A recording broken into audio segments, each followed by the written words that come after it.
నా రాజీనామా కారణాలు కూడా వివరిస్తానని ఈ సందర్భంగా మీ అందరికీ తెలియజేస్తా ఉన్నాను. రాజీనామాను యాక్సెప్ట్ చేయమని అడగబోతా ఉన్నాను. సో ఈ విషయాన్ని తెలంగాణ ప్రజలందరికీ తెలియజేస్తా ఉన్నాను. పార్లమెంటరీ ప్రాక్టీసెస్ కానీ మనము ఫాలో అవ్వాల్సినటువంటి ప్రొసీజర్స్ కానీ కరెక్ట్గా ఫాలో అయితే బాగుంటుంది.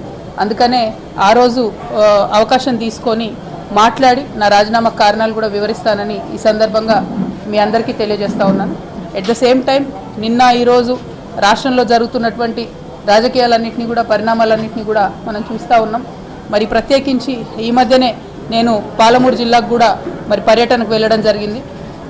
10 ఏళ్ల బీఆర్ఎస్ 2 ఏళ్ల కాంగ్రెస్లో కూడా పాలమూరు రంగారెడ్డి ప్రాజెక్ట్ అనేటటువంటిది 1 ఎకరానికి కూడా నీళ్లు ఇవ్వలేకపోయినటువంటి మాట 100% వాస్తవం.